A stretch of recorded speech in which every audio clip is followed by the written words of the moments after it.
everyone, and welcome to another Berserk deep dive here, where I am excited to say we will be finishing Berserk Volume 3. I know it's going to, at this rate, take me quite a long time to actually catch up with Berserk, but is that really a bad thing? I actually am really enjoying this kind of slower walk through, and I get there's some fans who want me to pick up the pace, but the overwhelming number of comments are just telling me to take my time, enjoy it, continue to be this thorough. So I'm going to lean into that, and without any further ado, it's time to continue on with the Berserk story. And I feel the need to add a very large content warning for this episode, because Berserk once again is slipping into some of the most dark and disturbing things that storytelling can touch on. So if you are someone who is averse to these kinds of triggers, I would recommend you skip this video.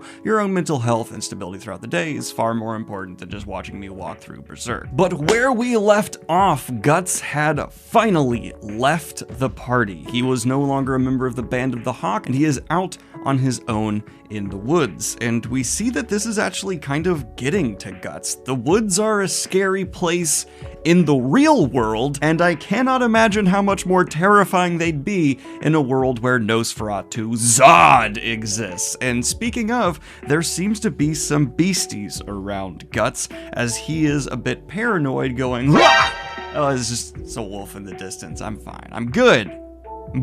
I'm fine! But he starts second-guessing a lot of the choices that have brought him here, and it's kind of emotionally profound to see Guts wonder whether or not he should have just been okay with his existence, have his ambitions taken away something that could be never replaced, the friends he made in the Band of the Hawk. And I actually super duper related to this. There are so many times in my life where I've just been like, should I just accept the comfort around me and not try and push myself further? Heck, I genuinely feel that about my writing very often. Writing books is adding a lot of stress to my life because I'm trying to get these books done and out to my audience, who are now commenting, sending things, being like, get them to us, we want them. And I'm like, should I have just stayed a YouTuber and not added this pressure? But no, people should push themselves. I'm happy I'm pushing myself and getting critical feedback, getting people wanting more. That's a good thing. But I very much so related to this beat where he's like, life's gonna go on no matter what. Why didn't I just accept the comfort around me? But this train of thought is cut off by, again, a feeling of being watched, and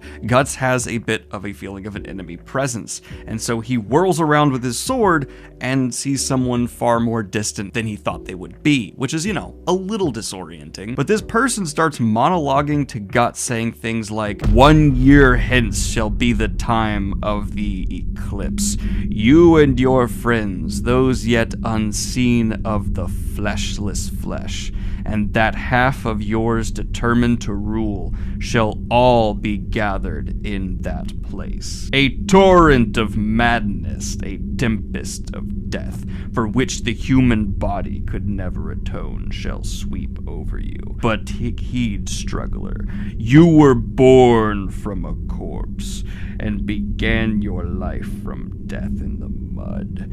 You are closer to death than anyone. Thus you excel in escaping it. Which I think we can all agree that's an accurate assessment of Guts in some ways. He's very good at dodging death. But this continues on, and Guts just keeps kind of yelling at the guy like, who the fuck are you? Like, it's very reasonable, and I actually really like this kind of more human reaction from Guts, where he's just being like, hey, how do you, what? Because that's like the most human reaction to something like this. Of course you're gonna be like, everything's bad. But from here we cut to the Princess Charlotte in her castle, being attended to by some of her maids, and she is feeling rather lonely. She looks out the window and sees Griffith, so she sends away her maids and welcomes him inside. We then watch as Griffith begins kissing the queen. She resists him and says no. He continues on. She says no again, and then he forces her into bed and rapes her. The psychology of this is terrible in a bunch of ways. Not only do we see Princess Charlotte continue to be obsessed with him the next morning despite what he just did to her, but this is Griffith directly after Guts beat him, and it's clear he's just looking to exploit someone he knows he can easily dominate, that he's feeling so weak. And it's just, this guy is awful. He's the worst, and I'm starting to hate him on like a Joffrey Ramsay level. It is, oof. But during this sequence, we also are cutting to images of Band of the Hawk, and we see Casca is definitely already missing guts. But having bigger ramifications, Griffith and the princess are seen by an attendant through a lock. And in books and stories like this, there's always these locks you can see like these big old things through. I've never verified whether or not those are a real thing. I've been in a lot of old houses and never thought to like squat on down and try to look through the lock, but it just seems like a terrible design. It's something you put in a door if you want to be spied on. Just put something in there so you can't see straight the fuck through. But we get the shot of Griffith that was foreshadowed in the volume before, where he seemed very emotionally disturbed, and well, we just know that about Griffith's state always, but here it seems to be taking on a more severe, debilitating level with him. Princess wakes up the next day though, and Griffith has left her with a gift. As Griffith is sneaking out, he is ambushed by a lot of guards. We see the king does check up on his daughter, and quite in an abusive, aggressive manner does confirm that she and Griffith had sex last night. What I think is kind of most interesting about what's happening with Griffith here is there is so many lines being blurred around this guy. I don't understand why there are so many fervent Griffith supporters, but I can at least see how Mira is presenting this man to be sympathetic in a way that's kind of hard to place. He's not presented in a way that comes across like a lot of other villains. There's a level of hurt and pain combined with ambition that definitely strikes a lot more similarly to a protagonist, because the author is trying to set him up to be so well motivated that his fall into just deeper and deeper corruption that you can see coming is all the more painful. And so yes, Griffith I think is a horrible person who does bad things and uses and abuses people around him. But Mira does a masterful job of still making him feel so human that there are people who end up going like, oh no, he's understandable up until this point, which I think is just wrong, but it's a masterful execution of a villain. And of course, Griffith is then taken to the torture chambers. We see the king taking out a horrific beating on Griffith as he is tied up with a whip and just monologuing about how high Griffith could have risen if he had not decided to betray the king, and it's pretty damn graphic and disturbing. But it turns to an even more disturbing level when Griffith starts to turn things around and use his mind games on the king. And I don't even know if it's mind games, it's just observations, but he starts talking about how there's probably been a lot of proposes for the princess and you've never accepted any of them because, you know, the trope of royalty in grimdark stories being incestuous, and the king apparently wants to have sex with his daughter. And yeah, remember how I talked about all kinds of really heavy trigger warnings? Get ready. The king has a very strong negative reaction to this and redoubles his abuse of Griffith, and then we see he tells his guards, no one will hear about this. Your entire families will be punished if you let people know what you heard or saw here today. And the guards are like, there's also a disfigured dwarven torturer, which is another trope that just makes me a little bit uncomfortable, having like disfigured dwarf characters often being relegated to roles like this in stories. Unfortunately though, it is also like a realistic representation of the time where people with any form of deformity whatsoever were often just abused by societies inspired by what created Berserk. So at the same time, I'm like, yeah, that's unfortunately just a really dark reality of what this world would probably do to people like this. As long as you, the reader, remember though, they are people and they are well-rounded, and the writers actually should treat them the same way, and I hope that's the case. But we see the king actually does go see his daughter at this point, and he attempts to do that awful thing, and she fends him off and cries out for Griffith to protect her. But the king is beaten away by the princess, and we see he is cursing Griffith as he is running away. But then the consequences of Griffith's actions come full circle as we see the Band of the Hawk has been summoned out for training, but they are ambushed by the king's forces. Yes, the people they have fought so valiantly for are now attempting to kill them, and they are surrounded on all sides, being pelted with arrows. We immediately see some members of the Band of the Hawk just being killed. And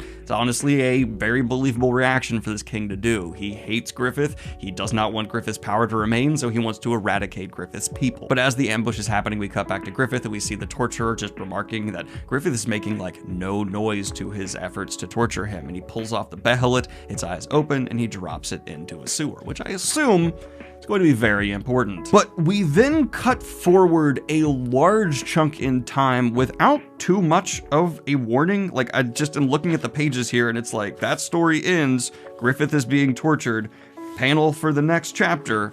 And then I had to figure out on my own, quite a bit of time has then continued on. As we were seeing, there is an arms tournament where some skilled fighters are going at it, and then there is one that is from a culture that is not the one that Berserk is standardly set in. And this is trying to be set up to be like a rival for Guts, but I feel like it's fumbled in a couple of key ways, and I just never really end up caring about this person much. Though the way this arc does end, it seems like they can be a threat in the future, so maybe they will successfully be built up better. But for now, at least throughout these chapters, I'm just kind of like, all right, this person is here and is a rival for Guts. But we see this person who is inspired by, I think, a combination of Middle Eastern and Asian cultures, easily takes down someone who is much larger than him, and then Guts then steps in and goes, hey, I want to fight this person. And someone who is up next is like, but that was my turn. And Guts is like, we're all just having fun here. I'm gonna go next. And then yeah, Guts goes next. The host of the event allows it, and Guts and this person have a rather quick fight that is extremely easy for Guts to win. The person tries some really like over-the-top acrobatic attacks, and Guts just through brute force manages to come out on top. Very much so staying in character with how Guts fights. The host of this combat event though then approaches Guts and asks him like, hey, we're actually gonna be trying to take down some people on the run, and we'd love for you to come along. It's that party led by that female warrior, Band of the Hawk, and of course Guts is just like, what? But from there we enter the chapter The Fugitives, and we see the Band of the Hawk is actually on the run, and they've been found by some, creepy looking soldier dudes, because people on the evil side just always look creepy in Berserk. And basically it is established that the Band of the Hawk is extraordinarily tired. They have failed to make any attempt to rescue Griffith, though they do know he is being held and tortured and has been for a year now, which yes, that fight with Guts just happened a year later, and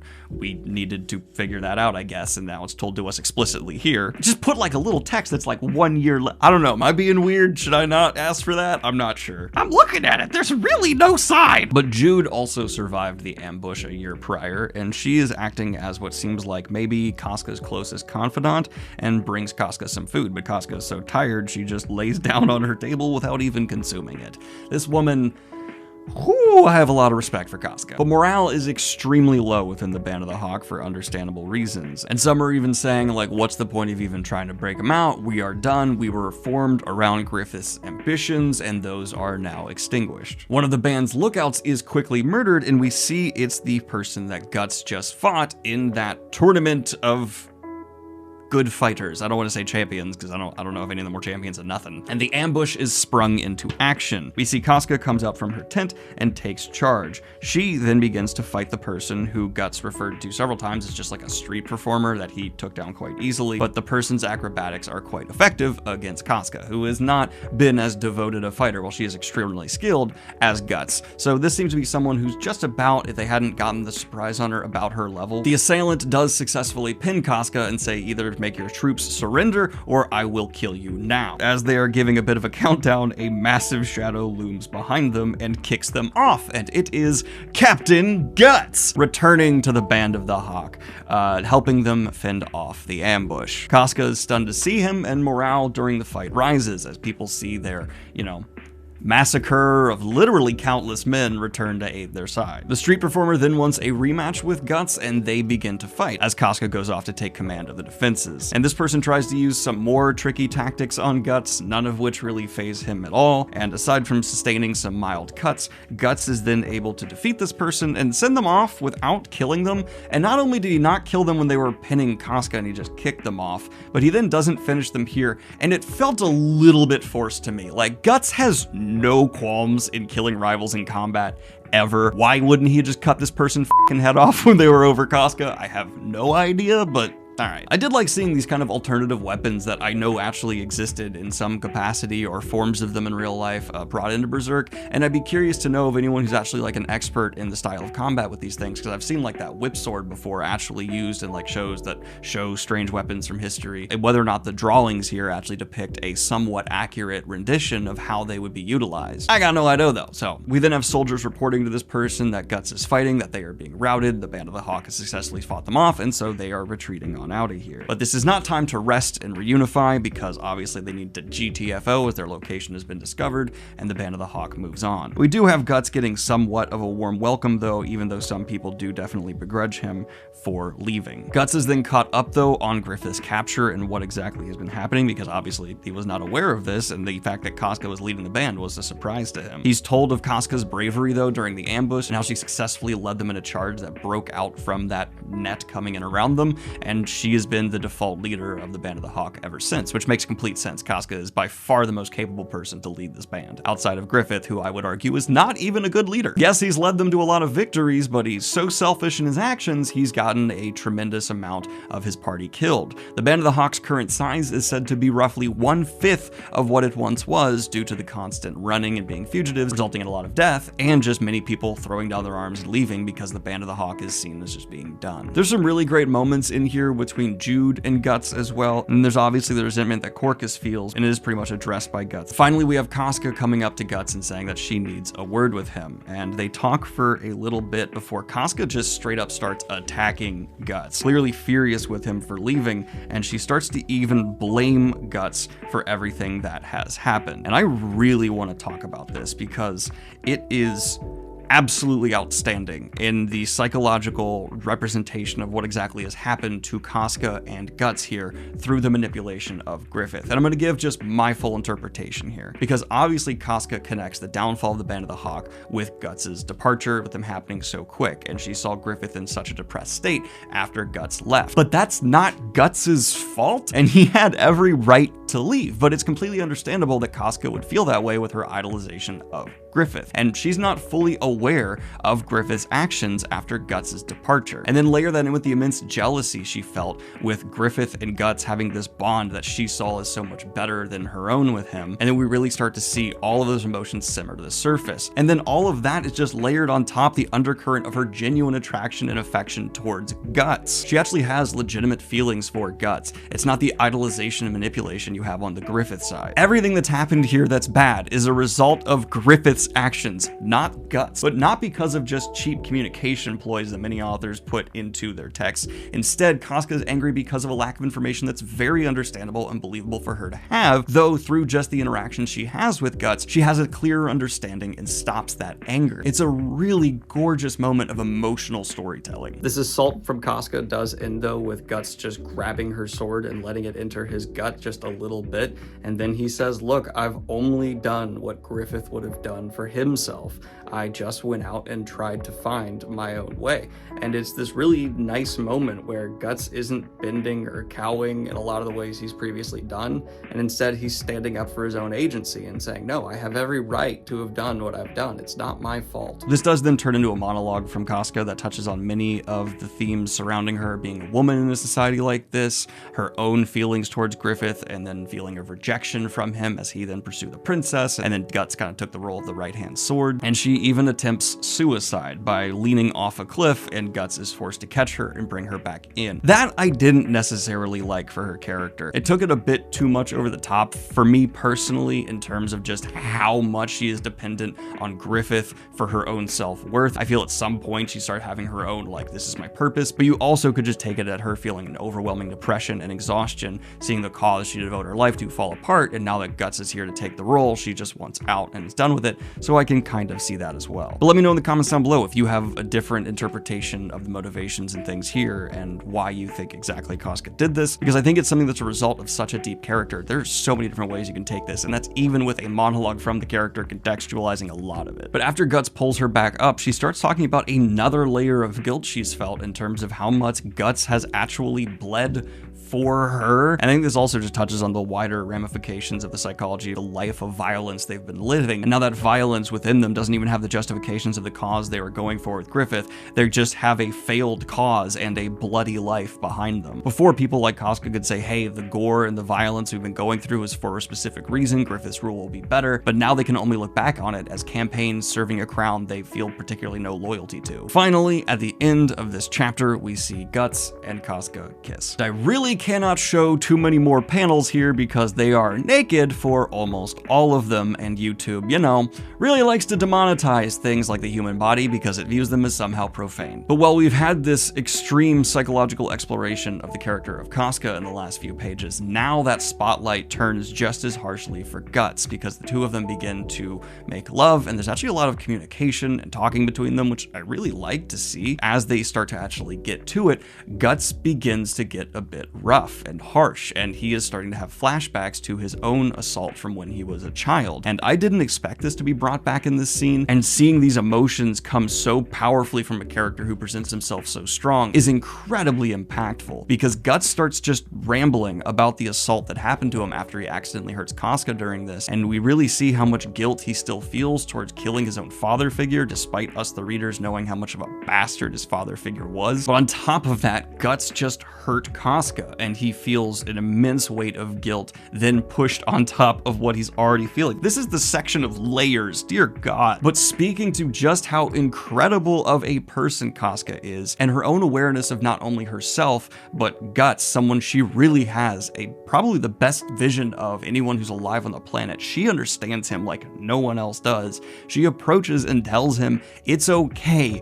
We're both extraordinarily traumatized. We have a lot we need to get through. And she tells him that she still accepts him despite his assault, despite him killing his own father. And it's kind of a beautiful moment between the two. Through this affection she shows Guts, I don't want to say she seduces him, but she then offers comfort and seeks comfort in him, and they do end up actually successfully making love, which is such an interesting thing for this story to get to after having obvious examples of sexual assault in the same few chapters, because this was maybe the most real feeling hitting emotional section for both Casca and Guts. These are two people who have been through just maybe the worst I've seen for fantasy characters up until this point, and they're able to finally address the emotions they have for each other and share a moment of actual acceptance. Something I don't think either of them have really had up until this point. The Band of the Hawk accepts Guts for what he's able to do in the battlefield, and I guess kind of who he is,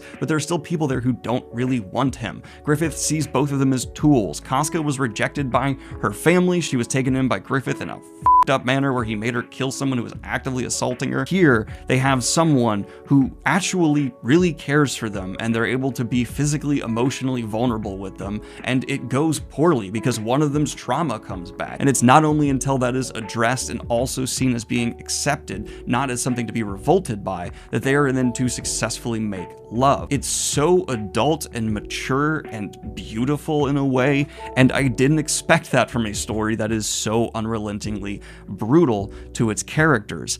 And because of the tone of this book, it makes me feel dread even stronger for what is about to come. I have a feeling book 4 is going to somehow make book 3 look like the good times, and that really scares me. Overall though, I'm still just blown out of the water by the exploration and growth of characters we're seeing. It feels like the slime that is Griffith has finally been brought into his cocoon, this torture chamber he's kept in for a year, and what we're going to see walk out the other side is going to be the up butterfly that's going to become a catalyst for the next few obvious horrible instances within these pages. For this section of Berserk, I'm feeling an 8.5 out of 10. It still has some kind of issues going on with just things happening, but overall the character brilliance is outweighing it all, and it's pretty damn outstanding. Like and subscribe if you have not already, and hit the Patreon if you want to support what I do here. I got books, I got merch, and have a good one, y'all. Peace.